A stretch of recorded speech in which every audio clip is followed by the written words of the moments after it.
Hi everybody, it's Alisa Murray here. Hi my sweet lifers. It's time for another Martini Talk, and we have Dr. Michael Chung back with another gorgeous book that he's written, Leadership is Destiny. And so I want to thank you for being here again to see me. So blessed to come back. Whoops, sorry. Oh, you're fine. We'll start over. Okay. We'll start over. Did you, is that going to do it again? No, I won't do it again. Okay, all right, I'll start over. Hi everybody, it's Alisa Murray here with another Martini Talk. Hi my sweet lifers. Today we're hanging out again with my friend Dr. Michael Chung. He has written another wonderful book, Leadership is Destiny, 52 Lessons from the Life of David. And I just always enjoy hearing from you about the Bible and about Scripture. And you guys will recall, we actually did one on Good Friday, the last 10 days of Jesus. Mm-hmm. And that is just a really wonderful book as well. So thank you for being here today. Well, thank you for having me back. It's so much fun the first time. I'm just honored to have a second chance. No, well, you're just so sweet. Well, tell us about this book.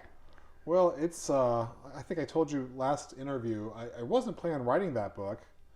I was just reading the Bible about King David. And I just kept on reading, and then finally I took notes. Then somehow I got the idea, well, I wonder if there's a book in this. And this is volume 1. And the book really just looks at the life of King David and just looks at leadership aspects of his life. And so they're written for very busy people like yourself whose schedule's full, and maybe sometimes you just don't have a lot of time to carve out for other things. And so it's meant to be done in about 3 to 5 minutes or less. It's meant to feed you spiritually and also help you in your leadership and growth. And so that's really my goal, is to help busy leaders, and everyone's a leader, so busy people, grow in their leadership and grow in their spirituality. So I noticed that there were a lot of business leaders especially that I sensed that really could use this. They could use help in their own personal life, in their own, from the Bible, but also in their spiritual life too. So when we were visiting the last time, and for those viewers that didn't get a chance to hear the other episode that we did on the last 10 days of Jesus, give us a little bit of background on you. You actually have a doctorate in... Yeah, I have a PhD in New Testament Studies. I got that from the University of Nottingham. I've taught New Testament and other courses in seminaries here in Houston. I've taught at Fuller Theological Seminary's extension here. I've taught at Houston Baptist University. I've also taught adjunct at Houston Graduate School of Theology. So yeah, I've taught at the graduate and college level, and I just love teaching. So yeah, that comes through. That comes through with every time we talk to each other. There's a lot of stuff going on up there, like it is with me too. So what do you think made you interested in getting your doctorate in the New Testament, and in particular, and you said it was in the Book of David? Is that? Well, no. My New Testament, my PhD thesis was actually in Paul. Right. His understanding of spiritual formation. A long time ago, when I was doing my master's degree, God impressed upon me around the middle of my studies to do a PhD. And at that time, I was looking to go overseas and teach. But as your life, you get these visions, and the essence remains the same, but the details change. So I obviously haven't gone overseas. I might go overseas and teach, but I don't stay overseas. Right now I'm not teaching because it's really not easy to find work in my field. I'm hoping to find some work, but God's in control. He's leading me in other ways. There's just so many things we can do for His kingdom. Right. And so when I got my PhD, I really felt God's calling to teach. And I've had that chance, and I've loved it, and I hope I'll have other chances, whatever God leads. Right now I'm just waiting to see what He does, and as I've been waiting, I've been able to write books, and again, this book kind of wrote me. I didn't write it. So as so many books often do to us that are authors. I mean, it's there, and the visions that it's put in you. I said to somebody the other day, I was writing a column, and I literally got up. I mulled on it overnight. I started, talking to God about it. What do I need to send the message to be? What's the message that I need to send, and what is that going to look like? And then it feels like we had this conversation before.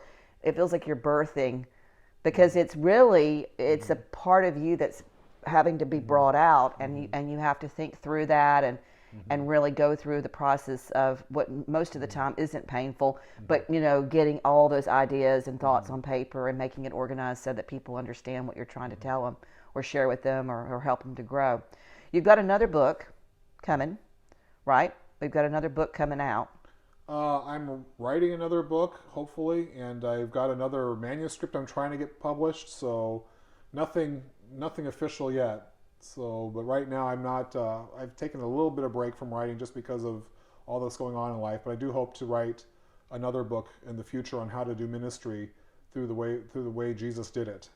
So just helping people like yourself and like pastors, just helping everyone who's interested in serving God, just get an idea of what did Jesus do and how do I apply what Jesus did to my life. So that's my next book. Well, I'm looking forward to it. I visited with Prophet Griffin, and he's a minister, he's a preacher, and we talked about so many people are in the world of church that are not supposed to be there, and they're not practicing the way that Jesus would want them to do. And he wants everybody that's called, whether it be, at the coffee shop or at the carpool or whatever it is, to do those things. And so it's a daily thing. It's a daily thing. I was raised in the Baptist church as a child, and it was Monday, Tuesday, don't think about God. Wednesday night, go to church and choir practice. Thursday, Friday, don't think about God. Saturday, be good. Sunday, go to church, pray that you get forgiven for whatever you didn't do right Monday and Tuesday and Thursday and Friday. It's just kind of a weird thing, right? And I've really, in my faith with God directly, and then as an Episcopalian now as an adult, it's all the time. It's in everything. Whenever you're reaching out to someone to help them with whatever, which is, this is the same, right? It's a daily thing. And so I think that we as Christians need to understand that it's not that difficult to walk like Jesus. It's just being kind to one another and showing love to one another. And I love the fact that you've written these books. I can't wait to delve into this one. And I look forward to many more from you, because I know you have many more in there. They're just waiting to be sparked. I've got some more, at least three or four more that I'm thinking about. And yeah. And I was going to tell you what I think might be a cool idea. I don't know if you're open to it. And Always I'm just open to new ideas. Here I am on the channel. Always open to help. I just was thinking about it the other day before we met today again. How cool would it be to do a collab where we do something for children that shows them how they can do the same, what it's like. Basically a lowered, I don't want to use the word lowered or dumbed down. I don't know what the right word is for it, but a way that they can understand some of the things that you're teaching through your... I do have a children's book coming out, if that's what you were alluding to earlier, yes. Well, no, I'm alluding to that too, but I would like to also do one with you at some point. That would be an honor. Yeah, thank you. That would be wonderful. Yeah, I think it'd be really cool to do something, a collab together. But let's talk about your children's book too, that you've got. Well, you and I have the same publisher, Dino, so we need to get him going. So he said it'll come out around the fall. It's called The Chosen One. I actually took just one verse of the Bible, Matthew chapter 1, verse 1, and I was able to write a whole children's book on it, talking about how Jesus, he recreated the world, he redeemed the world, and he ruled the world, just from that one verse. So I'm hoping that the parents that are reading to their kids can get something out of it to learn how to exegete the Bible and how rich the Bible is. You can write a whole children's book just on one verse. But I also want children to get to know Jesus. I've read it to my own kids, but I've read it to them late at night when they're tired. That may not be the best time to read something with depth, but I'll try it again. Last time I read it, they were okay with it, but it wasn't as fun as some of the other things they've read. So I gotta tweak it a little bit. Yeah. Or either that, or read it to them when they're not so right before bed. Sometimes they need something lighter, but they liked it. The graphics were good. So. No, that's awesome. Well, I look forward to seeing that come out in the fall as well. Thank you. So, well, I want to thank you for being here. I just love spending time with you. And guys, I want you to be sure you pick up this book as well.